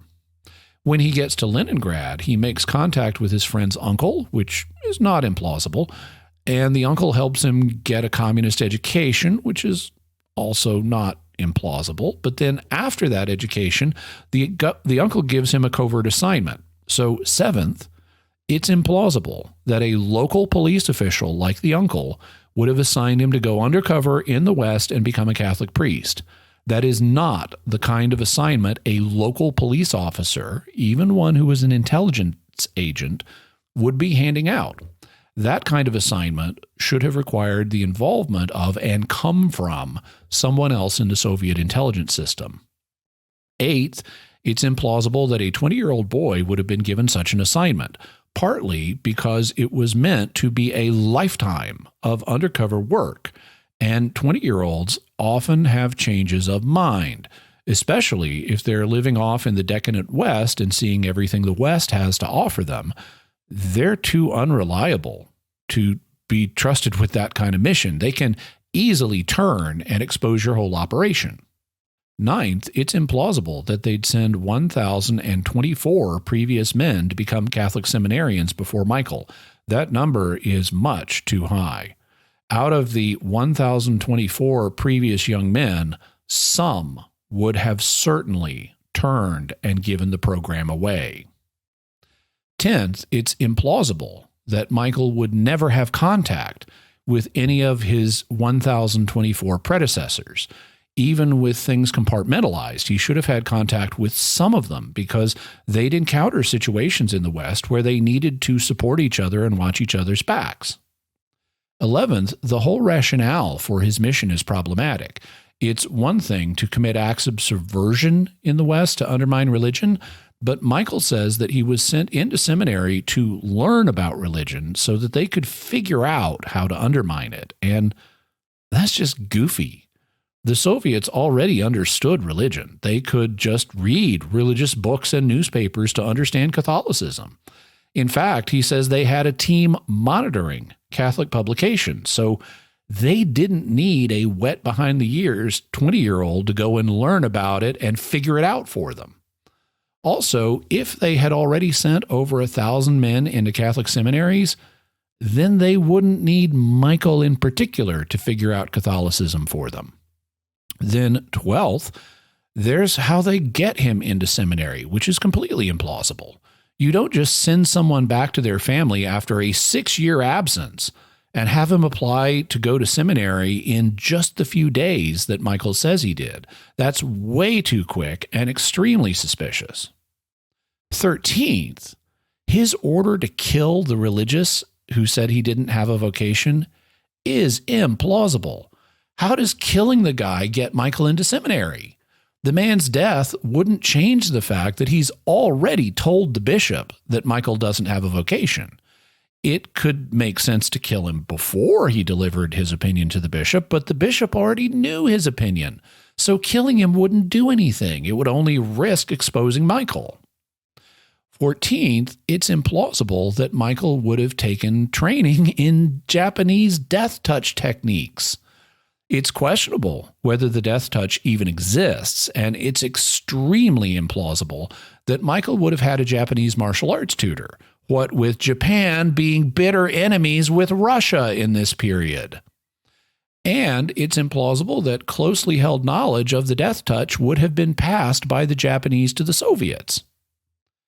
15th, once Michael gets into seminary, it's implausible that he would meet a communist professor who would teach him to say Mass without saying the words of consecration. An atheist secret agent would have no problem saying the words of consecration. He would just regard them as part of the magic mumbo-jumbo that he's here to subvert, and he wouldn't attribute any further significance to them. 16th, what Michael says he begins to do while in seminary is completely implausible.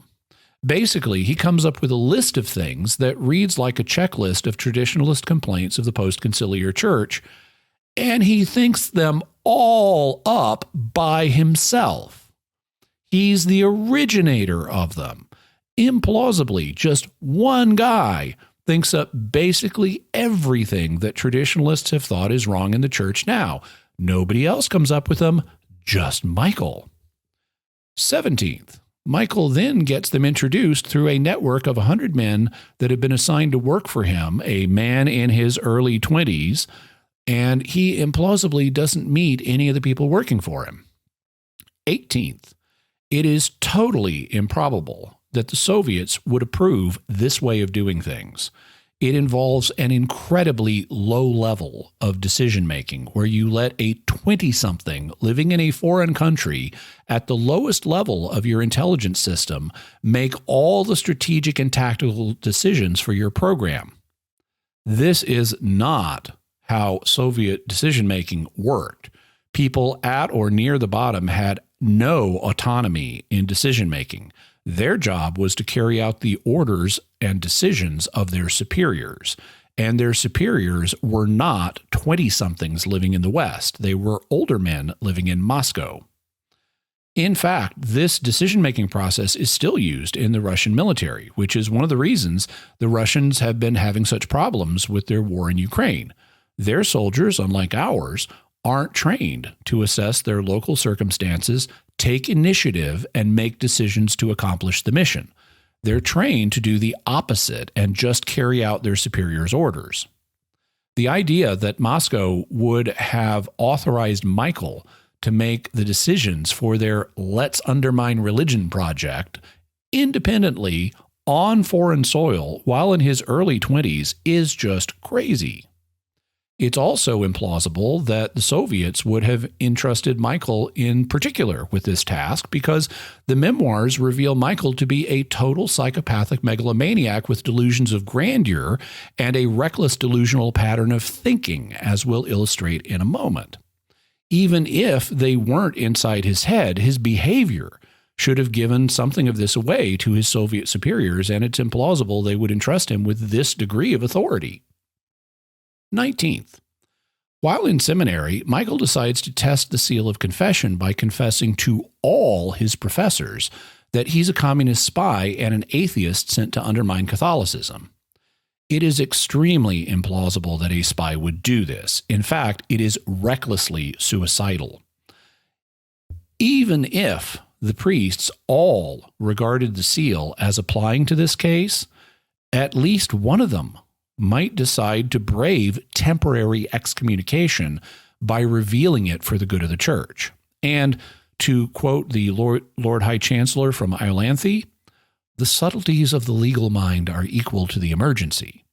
If Michael was a disbelieving atheist bent on undermining religion and revealed this fact to a priest to torture him, then he wasn't really a penitent seeking absolution. It could be argued that he was simulating the sacrament, in which case he wasn't actually engaging in the sacrament of confession, and thus the seal of confession would not apply. At least that's how some of the priests he confessed to might regard the matter, in which case they would feel free to denounce him to their superiors as a communist spy. So it's implausible that Michael would have taken such a risk and that all the professors would have just let Michael continue on unaffected after this round of confessions. 20th, it's improbable that Michael would harbor ambitions, as he explicitly does, of being the grand chief of the Communist Party if he's planning to become a seminary professor and priest until his death, which was his assignment. Grand chiefs of the party do not work undercover in the West. They operate back home in Russia in the Politburo. 21st, it's implausible that Michael's fellow spy Achille would have reacted so fearfully towards the miraculous medal. An atheist who doesn't believe in religion and doesn't think it has any power shouldn't freak out and leave town after Michael nails it up in his residence. This reads more like low-quality Catholic fiction about how even atheists subconsciously recognize and are terrified by the power of the Virgin Mary. 22nd, while it's not implausible that Michael gets tempted to have a romance with Ravenhair, it is implausible that Ravenhair sticks with him and continues after she learns he's an atheist who writes heretical catechisms to undermine Catholicism in his free time.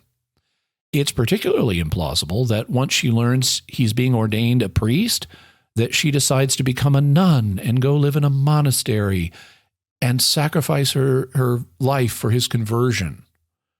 And it's totally implausible that she doesn't just go turn him into his bishop. After all, he's not a priest. She didn't hear his edit. After all, she's not a priest. She didn't hear his confession. She learned about his atheism and church subversion efforts out in the open. So why doesn't she just go and tell Michael's bishop what she knows about this man that he's about to ordain or has just ordained? It's completely implausible she wouldn't do that. 23rd, Michael's memoirs are apparently complete. He brings them to a literary conclusion, so they weren't cut off in mid-composition. It's thus implausible that he spends so much of his time covering the period that he was in seminary, which is almost the whole of the book.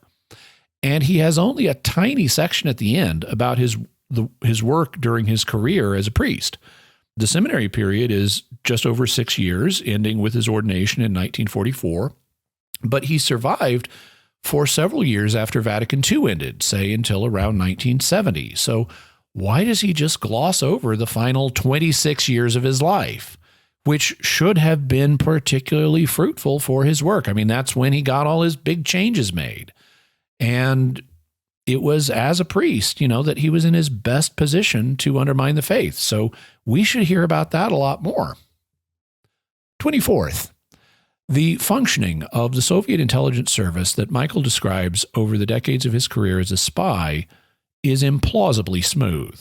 The system just seems to run like clockwork. Michael never has problems getting his messages. He never has disruptions regarding who his superiors are, and his orders always get flawlessly enacted, despite the fact that Russia was a very chaotic place in this period, with what's known as Stalin's Great Terror being between 1936 and 1939, in which Communist Party members were arrested and put on show trials.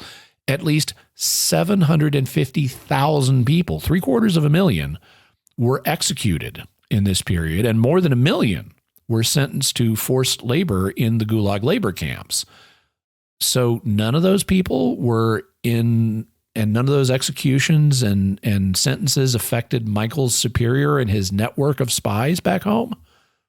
Later, after Stalin died, the reign of Nikita Khrushchev was also chaotic, with the de-Stalinization of the Communist Party, the Berlin crisis and the Cuban Missile Crisis, and the eventual forcing of Khrushchev from power by his underlings. Yet implausibly, none of this has any effect on Michael's spy network. It's just smooth sailing the whole time. And Michael never mentions any difficulties caused by the chaos back home. 25th, Michael claims credit for writing the alternative drafts or schemas that were used at Vatican II. But this is implausible because we know the history of those drafts. We know who introduced them and how they were modified over time. In fact, there's an extensive set of volumes on the history of Vatican II documenting just these things. Further, Michael indicates that he didn't really have success with Vatican II, which he regarded as largely a failure on his part. So if he had somehow introduced all the alternative drafts, their original forms must have been very different from what the council approved. Yet the original drafts of the Vatican II documents that the bishops proposed weren't wildly different from what got published. They were different on some points, but they didn't support the kind of agenda that Michael hoped for and then get gutted by conservatives at the council. 26th, it's implausible that nobody has identified Michael, because his identity should be deducible. We know he was of Polish origin, at least for legal purposes. He was regarded in seminary as a Pole. He says that just before the council, he was elevated to the highest position, though he doesn't say in what. And we know that he died following a car crash around 1970. So what highly placed Polish priests died around 1970 following car crashes in the same country where Marie Curie worked?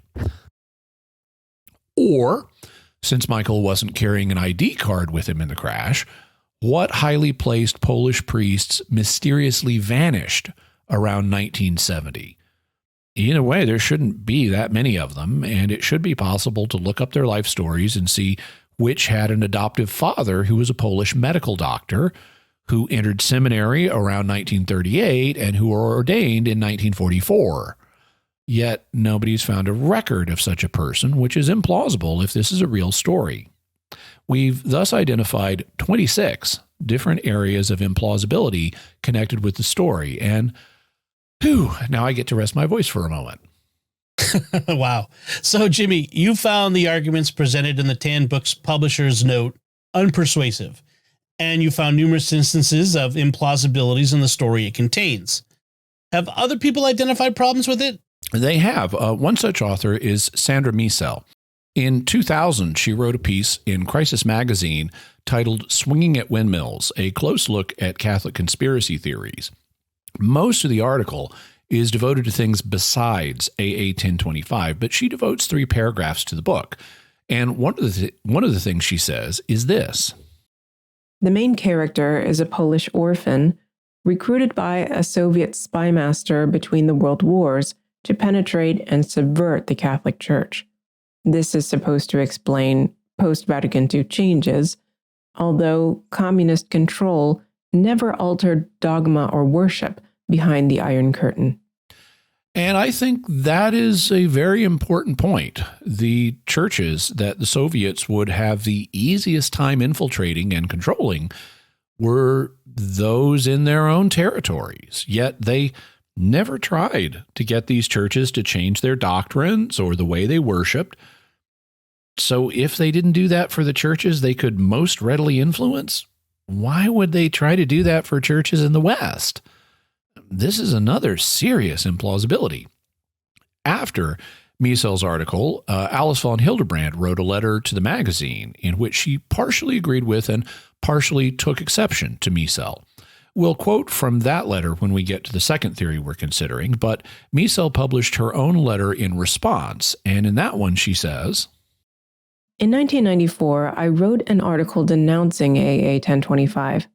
Having just reread it to write this rebuttal, I again draw on my training in history and experience writing and editing fiction to brand the book a fabrication, a piece of propaganda. No one ever wrote a memoir the way this book is written. Important events could not have occurred as described. The protagonist couldn't have crossed the sealed Polish-Russian border in 1931.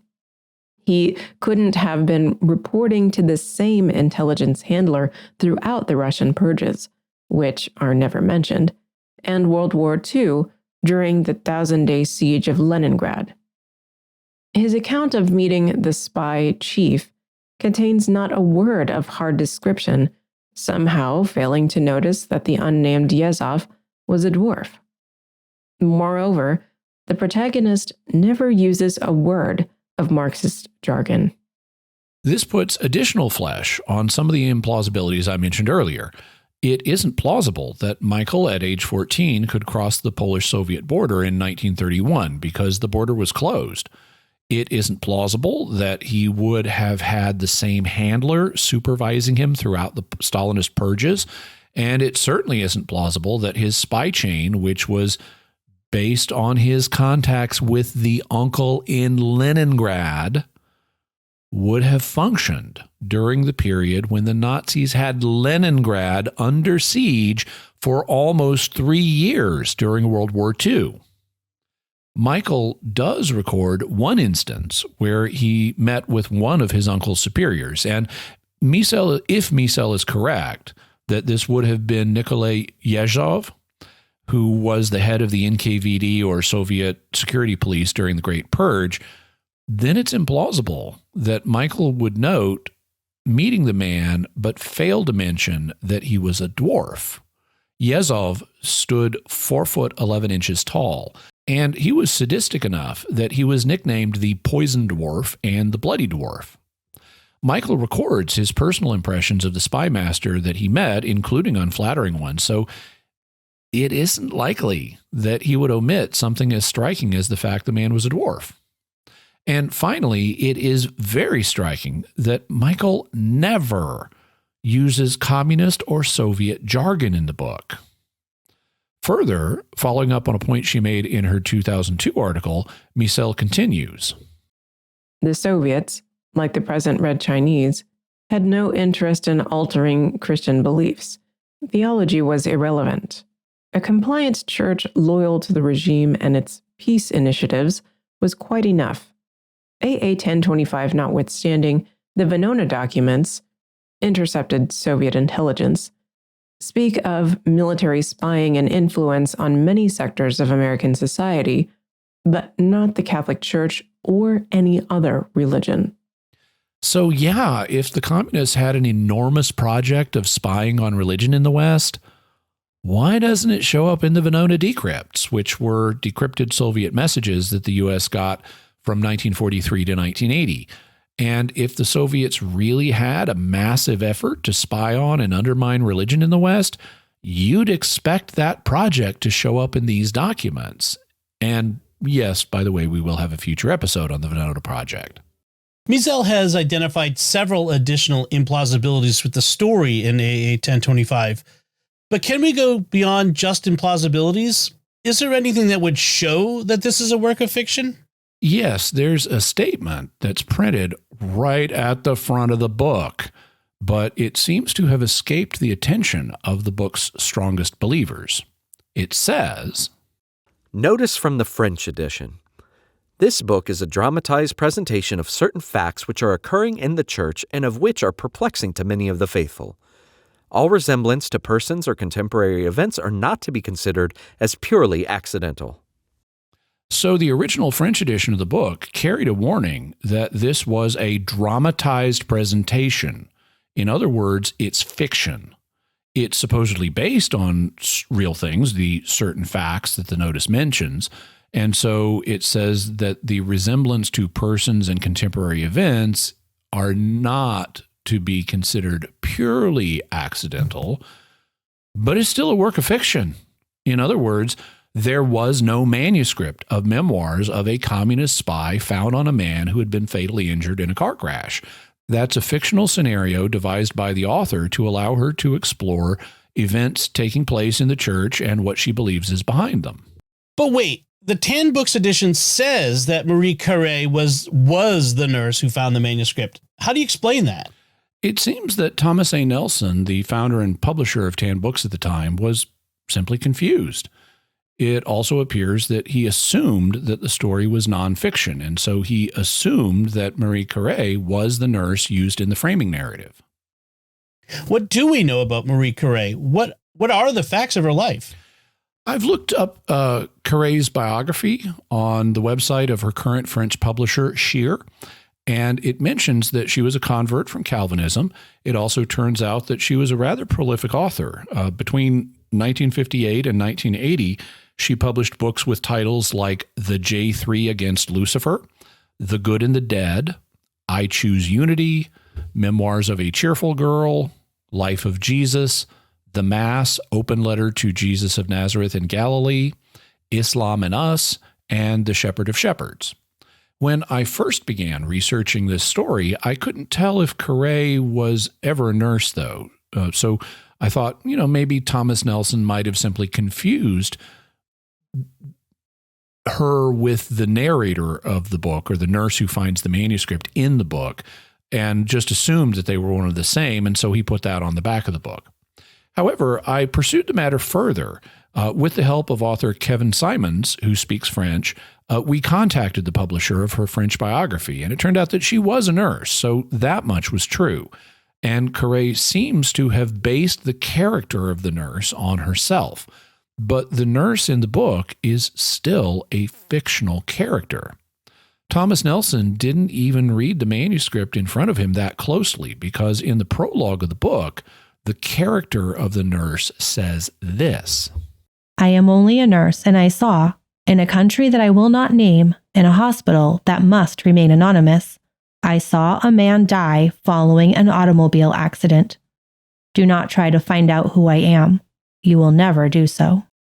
The first statement would make next to no sense if Curie herself was the same as the character of the nurse. She lived in France, and so it would seem obvious what country she was in when she witnessed this happen in a hospital. It would have happened in France, and it would make little sense to refer to the events in a country that I will not name. The second statement, do not try to find out who I am, you will never do so, would make absolutely no sense if Curie is the same as the character of the nurse, because she was publishing AA-25 under her own name. So how would she come off saying, don't try to find out who I am, you will never do so, when it says it's by Marie Curie? It would be obvious that she was the nurse if this were a nonfiction account. The fact that the character in the prologue says we won't be able to find out who she is presupposes that she's not the same person as Marie Curie, and that points to this being fiction. That's something else that's confirmed by the French publisher's website. Its page on the book has a bookstore review that says, constantly reissued since its first publication in 1972, this novel has enjoyed considerable and well-deserved success. Marie Curie, from the pen of a nurse, reveals the mission of a strange seminarian student. So this alerts to the reader that this is a novel, and it uses the French word roman, or novel, in the original French text. It also says that Marie Curie reveals the mission of the seminarian from the pen of a nurse, meaning that the nurse is a fictional character in the novel that Curie uses to help reveal the fictional story of Michael. But Thomas Nelson was seriously confused about the nature of the book he was reprinting, and he did a disservice to numerous people in the English-speaking world by portraying it as nonfiction when in fact it was a novel. Do we have any other confirmation of that? Yes, and in the words of Marie Curie herself, As I was preparing this episode, Kevin Simons checked the November-December issue of Lecture et Tradition, which is a French traditionalist journal, and it has a special interview with Carré by Alexandre Bariveau. In the interview, we find this exchange. Why did you write AA-1025, the Memoirs of an Anti-Apostle? Do you really believe that there are anti-apostles in our free world? I really think there must be anti-apostles, since Pius XII spoke about them.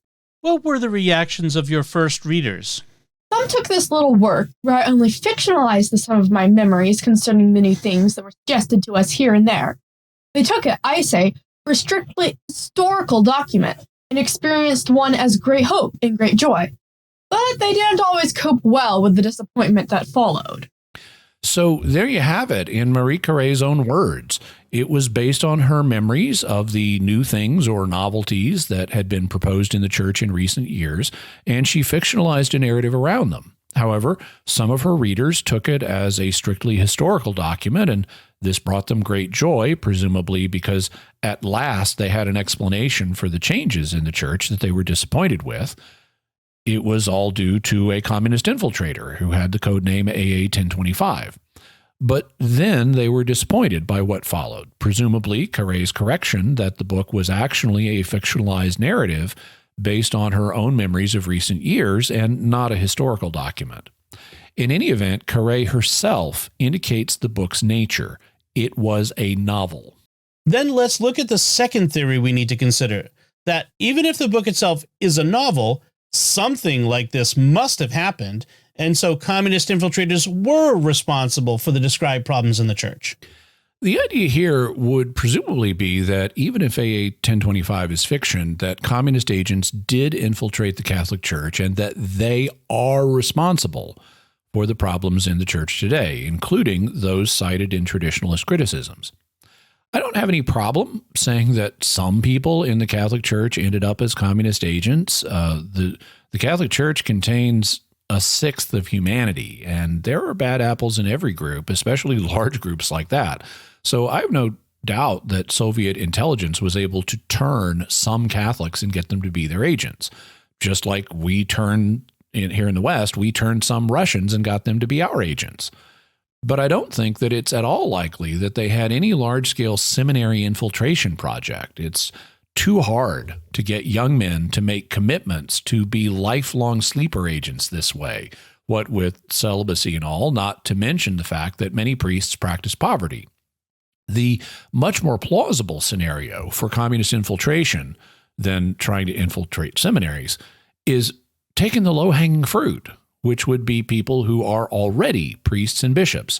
If I were a Soviet spy master, I'd use my intelligence resources to dig up dirt on men who are already priests and bishops.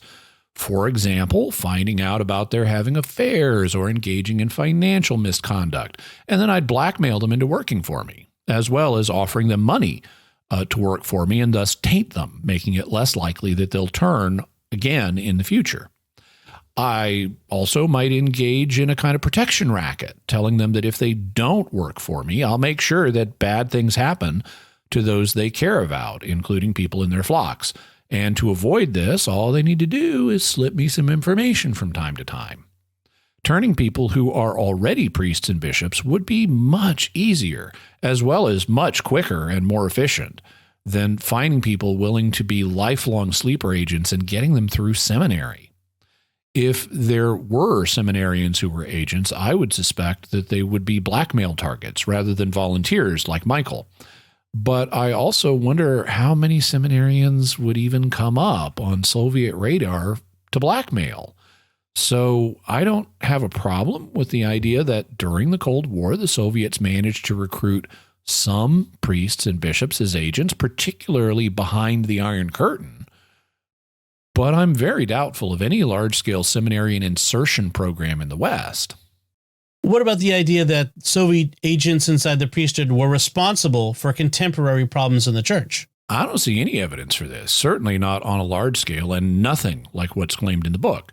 As Sandra Miesel noted, the Soviets didn't mess with the religious doctrine or worship practices of the churches they actually had influence over in their territory. So it's scarcely likely that they would attempt a worldwide disruption of the Catholic Church or other churches in the West.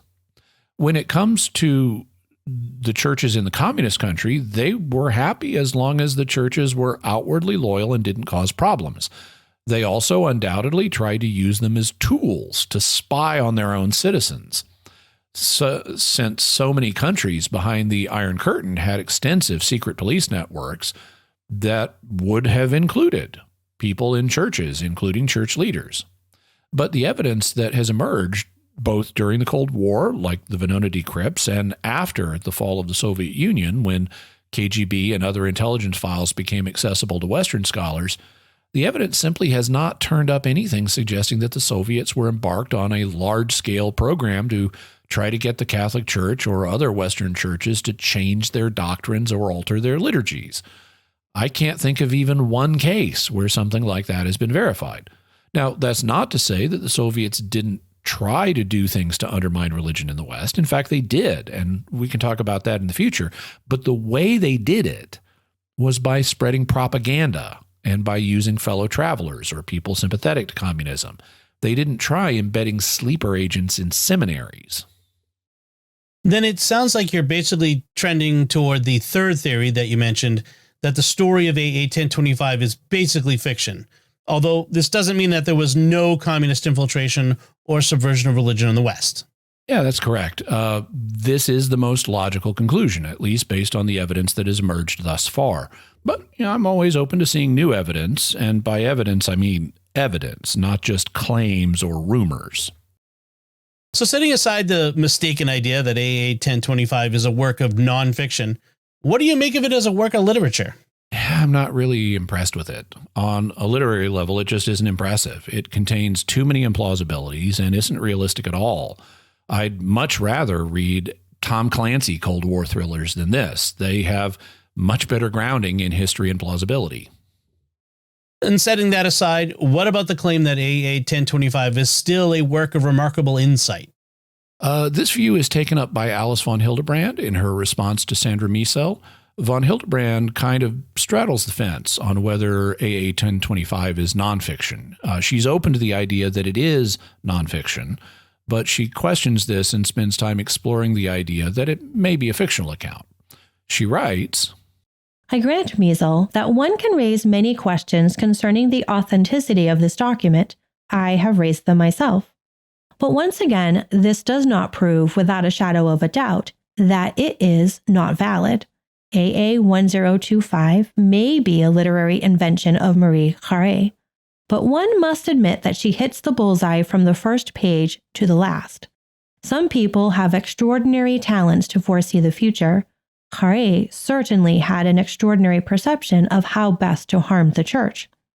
How surprising indeed that all her inventions have become reality in the post-conciliar church. And to this, Sandra Miesel responds by citing a bunch of things that Michael said he wanted to implement in the book. And she says, It hardly took much prophetic skill to predict the vernacular Mass in 1972 when AA-1025 was written. As for hitting the bull's eye from the first page to the last, do we have ordained fathers and mothers celebrating Mass on the family table before dinner every night? Are the naves of our churches filled with communion tables for groups of 12? Have we abolished infant baptism, marriage ceremonies, private confession, vestments, altar cloths, candles, the sign of the cross, the Sunday Mass obligation, the term Catholic? Are believers in union with the Pope ever likely to do so? As I said, AA-1025 is a fable seething with hatred of ecumenism. I don't understand why someone of Dr. von Hildebrand's stature would give it a second glance. And I don't either, except for the fact that it feeds into von Hildebrand's preferred narrative. People tend to love things that confirm their own views and preferences, but the book doesn't contain any great insights, and it's easy to predict things in hindsight because you already know what occurred. And you can then make up even more extreme things as a warning of what might happen in the future. Basically, Carre made a list of all the standard traditionalist criticisms of changes in the church that had occurred by 1972, and then she attributed them all to this one imaginary guy. That's not foresight. It's hindsight coupled with an implausible explanation of this one dude being responsible for everything. And of the things Michael says he wants to implement, like having parents say Mass before dinner at home and abolishing infant baptism, private confession, the sign of the cross, and the term Catholic, none of those have happened since 1972, and none of them are likely to happen in the foreseeable future. So Carre is actually not great at predicting what would happen after her time. She's just not some dramatic, insightful visionary. Instead, she serves up a tale of an unlikable, megalomaniacal protagonist who lives a melodramatic life story that is completely implausible. I understand why some people find this tale compelling, but it's entirely because it feeds into their preferred narrative and their darker impulses. In recent times, the word porn has come to be used outside of its original context to refer to things like food porn, which is material designed as a form of entertainment to portray food in an especially compelling way, or house porn, which is designed as a form of entertainment to portray houses and real estate in an especially compelling way. Well, I hate to say it, but the checklist of traditionalist complaints offered in AA-1025, coupled with the idea that all the problems in the church today are due to a sinister conspiracy rather than just incompetence or just differences of opinion, makes AA-1025 come across not as a serious, insightful literary work, but as an implausible tale of what could be called traditionalist conspiracy porn. And that's my bottom line. And Jimmy, what further resources can we offer to the viewer and listener? We'll have a link to Marie Carre's book, AA-1025, The Memoirs of an Anti-Apostle, Sandra Miesel's article, Swinging at Windmills, Alice von Hildebrand and Sandra Miesel's exchange following that article, also a link to Marie Carre's biography in French, and also a problematic biography of her that appears on Wikipedia. We'll have links to information on the Touch of Death martial arts move, the reported one. Also information about stylometry, Nikolai Yezhov, the Venona Project, and Shear's page on AA-1025. And now it's time to hear from you. What are your theories about Marie Carre, AA-1025, and communist infiltration of the church? You can let us know by visiting sqpn.com or the Jimmy Akin's Mysterious World Facebook page, sending an email to feedback@mysterious.fm, sending a tweet to @MYS_world, visiting the StarQuest Discord community at sqpn.com/Discord, or by calling our mysterious feedback line at 619-738-4515. That's 619-738-4515. And I want to say a special word of thanks to Oasis Studio 7 for the video and animation work in this episode. They're available for hire, so you can check out their work by going to my YouTube page and watching the Mysterious World videos there. The video really adds a lot to what you would hear in the audio of the show. My YouTube page is youtube.com/Jimmy Akin. And while you're there, be sure to like the video and comment on the video, because that tells YouTube you found it engaging, and so other people will too, and it will share it with more people. So you're helping us grow that way. Also, we recently passed 50,000 subscribers, and we're on our way to 100. We'll get there, but not without your help. So please do subscribe. And be sure to hit the bell notification when you do that so that you always get notified whenever I have a video. Mysterious World comes out once a week, sometimes more, but I usually have multiple videos coming out every week now. So be sure and subscribe and hit the bell. Also today, I want to say a special thanks to author Kevin Simons for his help researching this episode. He's got several books out that deal with applying critical thinking to traditionalist subjects. So be sure and check them out. And thank you also to Melanie and Isabella and Rob Mady for their voiceover work on this episode. Thank you very much. And Jimmy, what's our next episode going to be about? Next week is a Fifth Friday, so we're going to be having our regular Fifth Friday Weird Questions episode, and I'll be talking about things like, should Elrond have just killed Isildur? Understanding the Divine Mercy Chaplet, reported time travelers from the future, teleportation, clones, and confession, Jesus, aliens, and salvation, Gulf War syndrome, Klingon baptisms, ancient Egyptian spelling bees, Adam and Eve's belly buttons, and superhuman brains that don't have immortal souls. Excellent. Folks, be sure to share the podcast with your friends and write a review in Apple Podcasts or wherever you get your podcasts to help us grow this community and reach more listeners. You can find links to Jimmy's resources from our discussion on our show notes at mysterious.fm/303. And remember, to help us continue to produce the podcast, please visit sqpn.com/give. Jimmy Akin's Mysterious World is also brought to you in part by The Grady Group, a Catholic company bringing financial clarity to their clients across the United States, using safe money options to produce reasonable rates of return for their clients. Learn more at GradyGroupInc.com. And by Great Lakes Customs Law, helping importers and individuals with seizures, penalties, and compliance with U.S. customs matters throughout the United States. Visit GreatLakesCustomsLaw.com. And by Rosary Army, featuring award-winning Catholic podcasts, rosary resources, videos, and the School of Mary online community, prayer, and learning platform. Learn how to make them, pray them, and give them away while growing in your faith at rosaryarmy.com and schoolofmary.com. Until next time, Jimmy Akin, thank you for exploring with us our mysterious world. Thanks, Dom.